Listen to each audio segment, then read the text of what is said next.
Okay, now we are using strategies for sustainable development. तो sustainable development का मतलब क्या होता है कि ऑप्टिमम यूटिलाइजेशन होना चाहिए रिसोर्सेज का इन सच अ मैनर कि जो इकोनॉमिक ग्रोथ है वो इस तरीके से रहे कि जो हम प्रेजेंट में यूज कर रहे हैं रिसोर्सेज वो हमारे फ्यूचर में भी सेव रहे, है ना।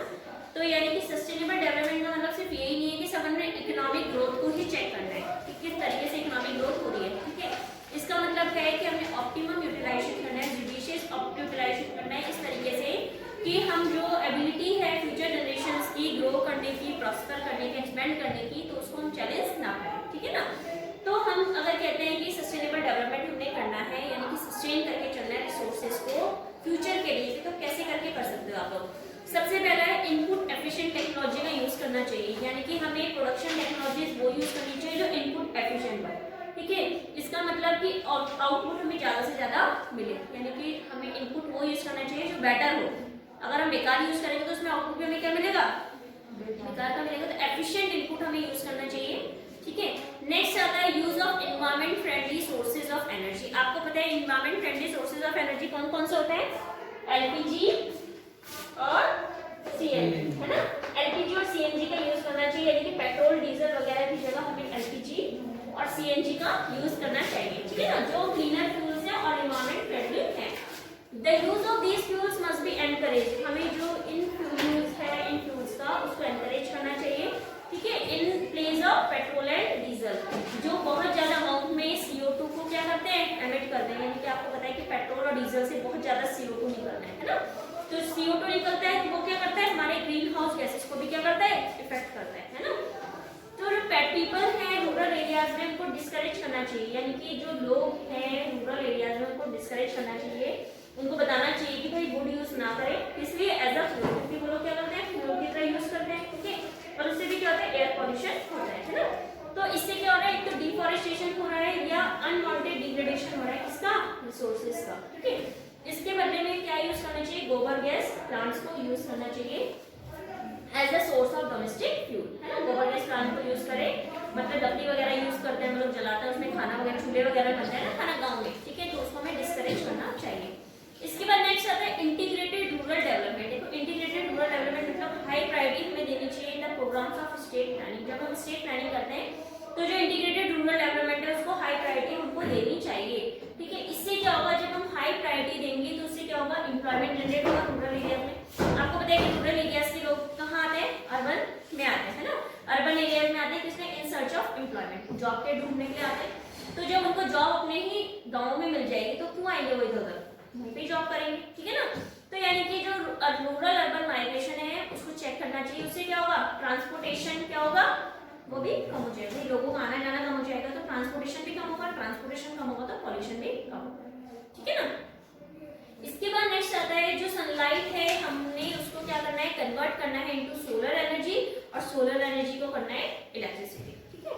सो India is endowed with abundant sunlight. यहाँ पे आपको पता है इंडिया में सबसे ज्यादा जो सनलाइट है वो इंडिया में ही है, जो कि एक रिच सोर्स होता है किसका, एनर्जी का, ठीक है।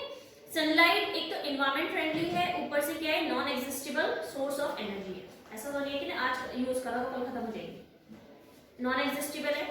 दूसरा, conversion of solar energy into electricity is no longer a distant dream, though the technology is yet to become widely innovative. अगर टेक्नोलॉजी इनोवेटिव बन जाती है तो कन्वर्जन जो सोलर एनर्जी का इलेक्ट्रिसिटी में होने में कोई ज्यादा दूर की बात नहीं है, इजीली हो जाता है ना। सोलर एनर्जी जो है उसका एक effective answer not only to the problem. अगर हम सोलर एनर्जी की बात करते हैं उसका मतलब यही नहीं कि वो सिर्फ इकोनॉमिक ग्रोथ को बढ़ा रहा है, इसका मतलब वो प्रॉब्लम जो है सस्टेनेबल डेवलपमेंट की जो प्रॉब्लम है उसको भी क्या कर रहा है, सॉल्व कर रहा है ना। नेक्स्ट आ रहा है जो हम फार्मिंग करते हैं, कन्वेंशनल फार्मिंग की जगह में कौन सी फार्मिंग यूज करनी चाहिए, ऑर्गेनिक फार्मिंग। ऑर्गेनिक फार्मिंग मतलब जो हम केमिकल फर्टिलाइजर्स है, इंसेक्टिसाइड, पेस्टिसाइड उसको ना यूज करके क्या यूज करें, ऑर्गेनिक मैन्योर यूज करें, यानी कि एनिमल मैन्योर वगैरह को यूज करें, ठीक है ना। ऑर्गेनिक फार्मिंग मैंने पहले भी एक्सप्लेन करा था।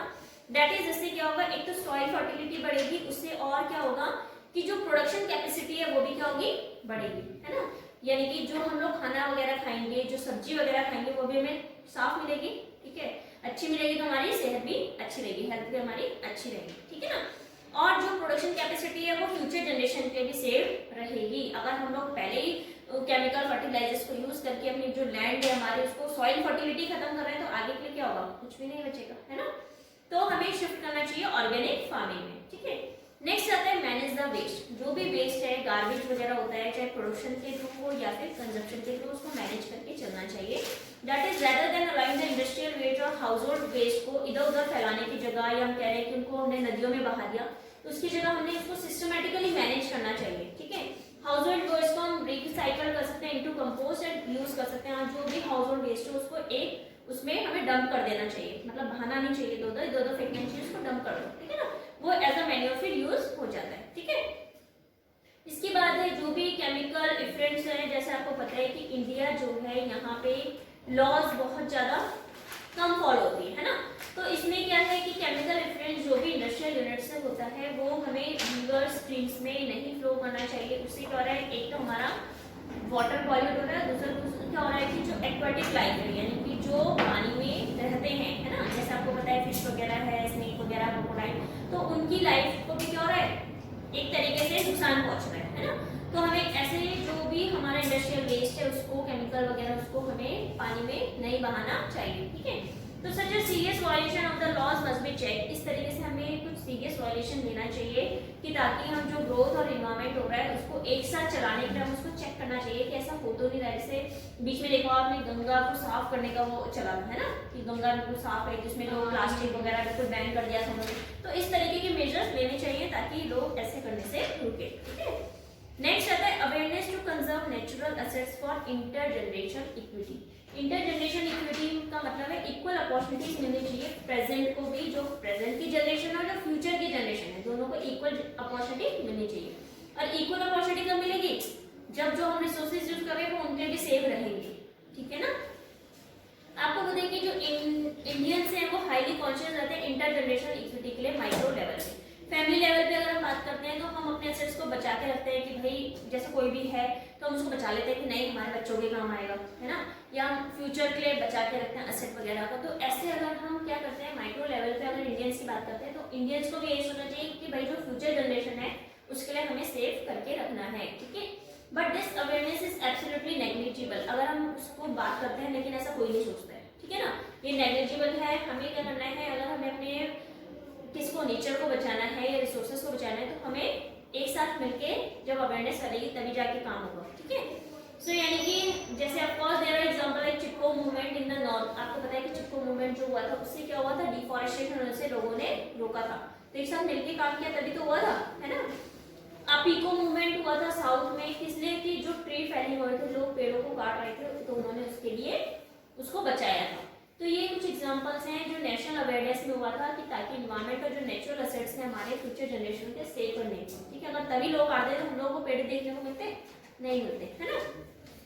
इसके बाद नेक्स्ट आता है पब्लिक मीन्स ऑफ ट्रांसपोर्ट। आपको पता है जो पब्लिक मीन्स ऑफ ट्रांसपोर्ट है, एक तो ये क्या है, रैपिड होते हैं, कंफर्टेबल होते हैं और इकोनॉमिकल होते हैं। यानी कि मेट्रो अगर हम दिल्ली की बात करते हैं तो ये मीन्स जो होते हैं ये सब अर्बन एरियाज में होते हैं, है ना, छोटे छोटे शहरों में होते हैं। मेट्रो रेल वगैरह चलती है जो दिल्ली वगैरह में, तो this will cut the private vehicle traffic in and around the metro cities. इसने क्या करा, अब देखो जो मेट्रो रेल चल रही है तो उससे जो छोटे मोटी गाड़ी वगैरह चलती थी, प्राइवेट व्हीकल चलती थी, वो कम हो गई, है ना। तो हमें क्या करना चाहिए, इस तरीके का कुछ यूज करना चाहिए ताकि जो हमारा पब्लिक मीन्स ऑफ ट्रांसपोर्ट है वो कम से कम यूज हो, ठीक है। तो इससे क्या होगा, इन्वायरमेंटल पॉल्यूशन भी अपने आप कम हो जाएगा, जो भी एयर नॉइज पॉल्यूशन हो रहा है वो ऑटोमेटिकली कम हो जाएगा, ठीक है ना। इसके बाद अगर हम बात करते हैं तो यानी कि सस्टेनेबल डेवलपमेंट एक प्रोसेस है जो हमें डेली लाइफ एक्टिविटी की तरह क्या करना है, अडॉप्ट करना है, ठीक है। इसका मतलब सिर्फ यही नहीं कि हमने प्रोग्राम को या प्रोसेस ऑफ प्रोडक्शन को हमने जो भी गवर्नमेंट चला रही है बस उसको फॉलो करना है, यानी कि हमें खुद से भी सोशल अवेयरनेस फैला के अपने आप से भी हमने इसके थ्रू क्या करना है, एक्शन लेना है, ठीक है। इसका मतलब ये है कि अवेयरनेस हमने ज़्यादा से ज़्यादा प्रोड्यूसर्स हो कि हम लोग क्या कर रहे हैं, चाहे अगर हम प्रोड्यूसर हैं या कंज्यूमर हैं, हम लोग क्या कर रहे हैं, हमने उसको चेक करना है, ठीक है। उसके रिलेटेड हम क्या मेजर्स ले सकते हैं, कैसे करके उसको इम्प्रूव कर सकते हैं, वो हमने अडॉप्ट करना है, ठीक है।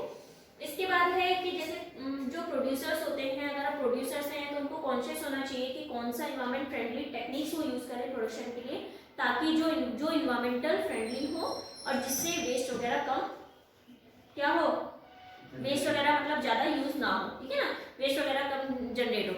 इसके बाद अगर हम लोग क्या है, कंज्यूमर्स हैं, तो कंज्यूमर्स के थ्रू में क्या environment friendly goods and services का यूज करना चाहिए, environment friendly means of garbage disposal का यूज करना चाहिए, ठीक है। तो इसके लिए गवर्नमेंट को भी कुछ ना कुछ एक्शंस लेती रहती है, जिसके लिए हमको भी अवेयर होना चाहिए कि कौन से मेजर्स जो है गवर्नमेंट ने लिए, कौन से हमको नहीं करने हैं, ठीक है ना, ताकि हमारा सस्टेनेबल डेवलपमेंट जो इजीली मेंटेन हो सके। सस्टेनेबल डेवलपमेंट मतलब जो रिसोर्सेज हम यूज कर रहे हैं आज, वो हमारे प्रेजेंट जनरेशन के लिए भी, फ्यूचर जनरेशन के भी यूज हो, ठीक है। So this chapter is finish now. इसमें सिर्फ यही था कि हमारा क्या है, एनवायरमेंट क्या था, एनवायरमेंट मैंने आपको बताया उसकी सिग्निफिकेंस क्या थी। नेक्स्ट था हमारा कि इसमें बेसिक एलिमेंट्स कौन से थे, एनवायरमेंटल डिग्रेडेशन के यानी कि पॉल्यूशन था, अर्थात दूसरा excessive use of natural resources, है ना। फिर उसके बाद एनवायरमेंटल पॉल्यूशन में हम लोगों ने पढ़ा था एयर पॉल्यूशन, नॉइज पॉल्यूशन और वाटर पॉल्यूशन। उसके क्या कारण थे, अगर हम कह रहे हैं एनवायरमेंटल डिग्रेडेशन हो रहा है तो उसके क्या कारण थे, ठीक है ना। एक तो पॉपुलेशन बहुत ज़्यादा है, या मैं कह सकती हूँ इंक्रीजिंग अर्बनाइजेशन है, या increasing use of pesticides, insecticides वगैरह है, ठीक है, ट्रांसपोर्ट व्हीकल्स हैं, तो ये सारे उसके रीजंस होते हैं।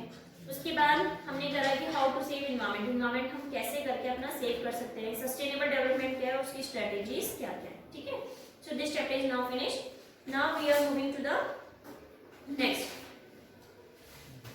Okay, first tell me some answer. Which of the following is a component of environment? Living elements only, non-living elements only, both A and B, and none of these? Both A and B. Okay. Which of the following is not considered as an element of environment? Air, weather, land, electricity. Electricity. Which of the following is a reason of noise pollution? Domestic sewage, industrial machine, industrial waste, emission of gases. Industrial machines. Which of the following is a cause of environmental degradation? Population, rapid industrialization, increasing urbanization, or all of these? All of these. Sustainable development is that development which satisfies the need of present generation only, future generation only, both A and B, and none of these. Both A and B. Which of the following is a necessary condition of sustainable development? Increase in the quality of life, reduction in level of pollution, conservation of stock of natural capital, all of these. All of these. And increase in real income along with an increase in economic welfare is called economic growth, economic development, sustainable development is none of these.